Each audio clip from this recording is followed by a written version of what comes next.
जय हिंद। इस वीडियो में हम दक्षिण भारत की समस्त नदियों का अध्ययन करेंगे। इससे पहले मैंने 3 वीडियो डाले हैं जो हमारी नदी तंत्र से संबंधित हैं, जिसमें सिंधु नदी तंत्र, गंगा नदी तंत्र और ब्रह्मपुत्र नदी तंत्र को हमने अध्ययन किया है। वो तीनों वीडियो के डिस्क्रिप्शन बॉक्स में मैं लिंक रख दूंगा, और या फिर आप मेरी प्लेलिस्ट में जा कर के मेरे चैनल पर जाएं, प्लेलिस्ट में जाएं, वहाँ से आप जियोग्राफी की प्लेलिस्ट में उनको देख सकते हैं। तो चलिए शुरू करते हैं। देखिए, सबसे पहले हम देखते हैं, ये राजस्थान है। राजस्थान में जो आपका अजमेर है, क्या है? अजमेर। यहाँ पर एक बड़ा अरावली का पर्वत है, और इस अजमेर के पास से निकलती है आपकी लूनी नदी। लूनी नदी वो नदी है जो आपके इस गुजरात में आती है और यहीं कच्छ के रण में ये लुप्त हो जाती है। ठीक है। इसके बाद यहीं पर जो अरावली की जो पहाड़ियाँ है, अरावली का जो पठार है, यहाँ पर राजस्थान में एक उदयपुर ज़िला है, और उदयपुर ज़िले से निकलती है आपकी साबरमती। ये है आपका उदयपुर ज़िला, जो कि राजस्थान में पड़ता है। यहाँ से एक नदी निकलती है और गुजरात में होते हुए वो खंबात की खाड़ी में गिर जाती है, जिसका नाम है साबरमती। ठीक है। यहाँ पर आप देखिए, ये जो एरिया है ये मध्य प्रदेश है। क्या है? मध्य प्रदेश। ये गुजरात है आपका, ये गुजरात, ये मध्य प्रदेश। गुजरात से मध्य प्रदेश की सीमा साझा होती है। इस धार नामक ज़िले से एक माही नदी निकलती है। वो पहले माही नदी राजस्थान में जाती है और राजस्थान से फिर गुजरात में आती है। ये डायरेक्ट यहाँ से यहाँ नहीं जाती, इस तरह जाती है और इस तरह, क्योंकि यहाँ पे विंध्याचल की जो श्रेणी है वो है, तो उसको ऐसे घूमते हुए जाती है और ये खंबात की खाड़ी में गिर जाती है। ये माही नदी हमारा जो कर्क रेखा है, जो भारत के बीचों बीच से गुजरी है कर्क रेखा, उसको 2 बार काटती है। ऐसे यहाँ से निकली है वो कर्क रेखा ऐसे करके, तो इसको क्या है, वो ऐसे करके 2 बार काटती है। ये कहाँ से निकलता है? आपके धार जो जिला है वहाँ से निकलती है आपकी ये माही नदी। ठीक है। और ये खंबात की खाड़ी में गिर जाती है। इसके बाद है ये प्रायद्वीपी नदियों में अगली है, जो कि आपकी अमरकंटक से निकलती है। यहाँ पर देखिए मैकाल की पहाड़ियाँ है ना, देखो यहाँ पर समझते हैं, ये जो पहाड़ियाँ हैं, देखिए यहाँ पर है आपका विंध्य की पहाड़ियाँ, ये इसके नीचे है सतपुड़ा की पहाड़ियाँ, और यहाँ पर होता है अजंता की पहाड़ियाँ। ठीक है। तो ये 3 पहाड़ियाँ यहाँ पर क्रम से लगी हुई हैं, विंध्य की पहाड़ियाँ, सतपुड़ा की पहाड़ियाँ और अजंता की पहाड़ियाँ। और इनके बीच में देखो, ये जो अमरकंटक है इसको मैकाल की पहाड़ियाँ हैं, यहाँ पर बहुत सारी मैकाल की पहाड़ियाँ, जैसे अमरकंटक की पहाड़ियाँ बोलते हैं। तो यहाँ से एक नदी निकलती है अमरकंटक की पहाड़ियों से, एक नर्मदा नदी, और नर्मदा नदी विंध्य और सतपुड़ा दोनों के बीच से होकर के निकलती है और खंबात खाड़ी में गिर जाती है। ये उल्टी दिशा में बहने वाली एक बड़ी नदी है, जो प्रायद्वीपीय प्रायद्वीपीय जो हमारा नदी है उनमें सबसे लंबी नदी है नर्मदा नदी। और जो सतपुड़ा और अजंता की पहाड़ियों के बीच से निकलती है, जो कि बैतूल ज़िले से निकलती है, और यहाँ मध्य प्रदेश से होकर के ये महाराष्ट्र में प्रवेश करते हुए इन दोनों पहाड़ियों के बीच से निकलती है, जिसका नाम है ताप्ती नदी। और ताप्ती नदी आकर के यहाँ पर खंबात की खाड़ी में गिर जाती है। और इसी ताप्ती नदी के किनारे पे आपका सूरत ज़िला, सूरत शहर है, सूरत। ठीक है। जो कि गुजरात का बहुत बढ़िया शहर है। इसके बाद जब हम नीचे चलेंगे गोवा की साइड, तो गोवा से एक नदी निकलती है मांडवी। ठीक है। इसको ज़्यादा याद करने की ज़रूरत नहीं है, केवल इतना ही ध्यान रखिए कि गोवा से एक मांडवी नदी निकलती है, जो कि आपके अरब सागर में गिर जाती है। और केरल में से एक नदी निकलती है जिसे भरत पूजा बोलते हैं, तो वो भी इधर प्रायद्वीपीय जो है आपकी अरब सागर में गिरने वाली नदी है। चलिए इधर स्टार्ट करते हैं। देखिए, ये आपका पश्चिम बंगाल है, पहले इसको समझ लीजिए, ये पश्चिम बंगाल है, और ये आपका है झारखंड। ठीक है। ये झारखंड हो गया आपका, ये आपका उड़ीसा हो गया, उड़ीसा, ये आपका छत्तीसगढ़ है। ठीक है। और ये हो गया आपका आंध्र प्रदेश, आंध्र प्रदेश। ये आपका तेलंगाना जो कि आंध्र प्रदेश से ही कट करके बना है। ये हो गया तमिलनाडु, ये केरल और ये कर्नाटका, और ये हो गया आपका बड़ा वाला महाराष्ट्र। ठीक है, यहाँ तक आया बात समझ में, ये मैप हो गया आपका। अब देखिए ये जो आपका छोटा नागपुर पठार है, इससे 3 नदियाँ निकलती हैं। एक दामोदर नदी, दामोदर नदी आपके जो गंगा की नदी है, गंगा यहाँ पर आती है ना गंगा, तो गंगा से एक तो चली जाती है आपकी पद्मा बन के बंगाल बंगाल में चली जाती है, और एक आती है ये हुगली नदी। तो हुगली नदी यहाँ पर आके जो डेल्टा बनाती है, इसी हुगली नदी में ये छोटा नागपुर से जो निकलती है नदी दामोदर, वो इसमें आके मिल जाती है।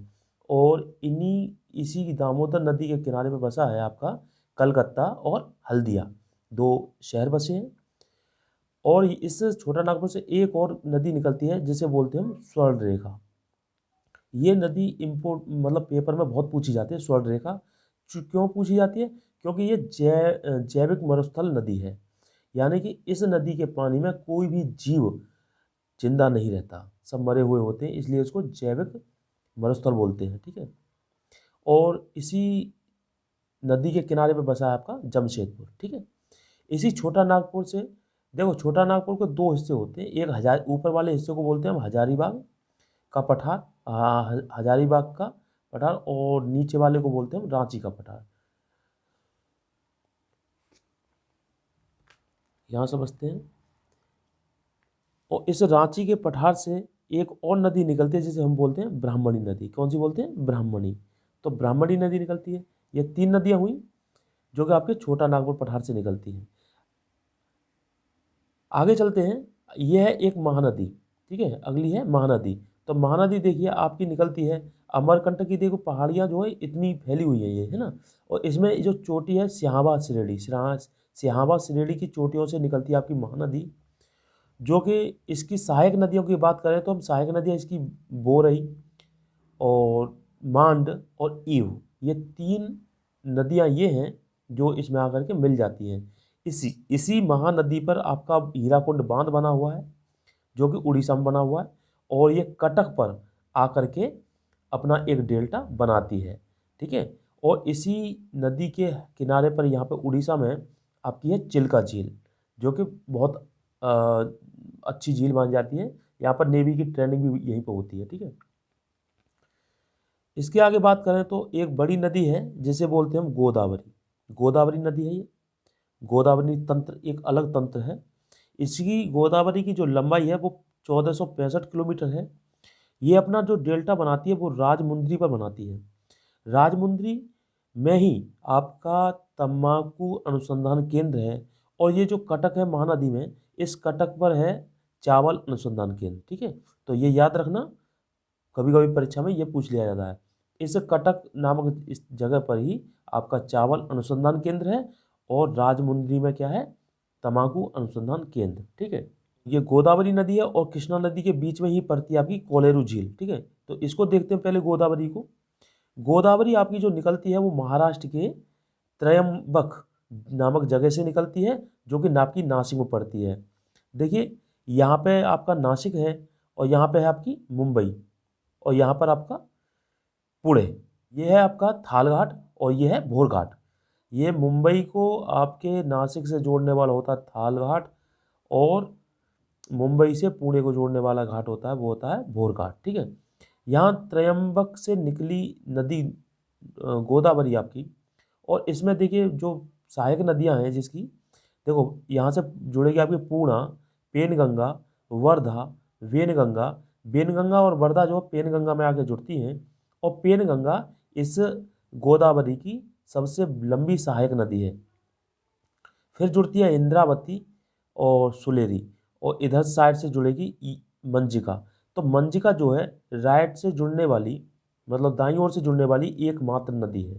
ठीक है, और ये आकर के यहाँ पर पहले ये महाराष्ट्र को छोड़ करके फिर तेलंगाना में जाती है, और तेलंगाना से फिर आंध्र प्रदेश में, और यहाँ पर राजमुंद्री नामक जगह से निकलती है, और यहाँ पर एक डेल्टा बनाते हुए आपकी बंगाल की खाड़ी में गिर जाती है।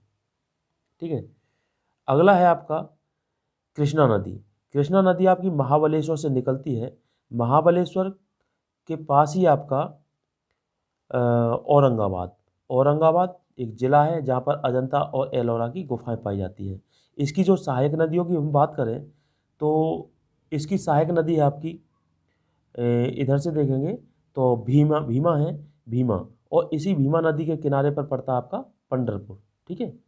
और इधर से जो नदियाँ जुड़ती हैं वो घाट प्रभा और मालप्रभा और तुंगा और भद्रा, दो नदियाँ मिलती हैं और ये आकर के यहाँ पे जुड़ जाती हैं। और इसी तुंगा भद्रा नदी के किनारे पर ही आपका कुर्नूल जिला पड़ता है। कुर्नूल एक प्रसिद्ध जगह है।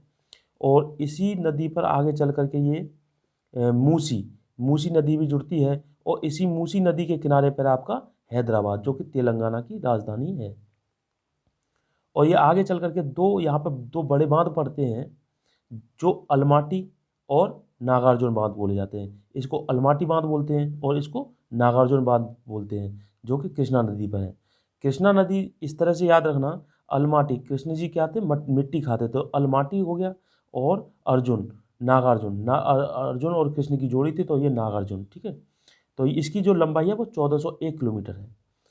जो सबसे बड़ी नदी है दक्षिणी इलाके में, तो वो है आपकी 1465 किलोमीटर की गोदावरी नदी, जो कि सबसे बड़ी नदी है। और दूसरे नंबर पर आती है आपकी कृष्णा नदी, जो कि 1401 किलोमीटर की है। इससे छोटी है आपकी कावेरी, जो कि 800 किलोमीटर की है, ठीक है। अब बात करते हैं पेन्नार की। तो पेन्नार आपकी कर्नाटक से निकलती है, कोलार जिले से। तो कोलार से निकलेगी नदी और यहाँ पर आकर के ये अपना डेल्टा बनाते हुए बंगाल की खाड़ी में गिर जाती है।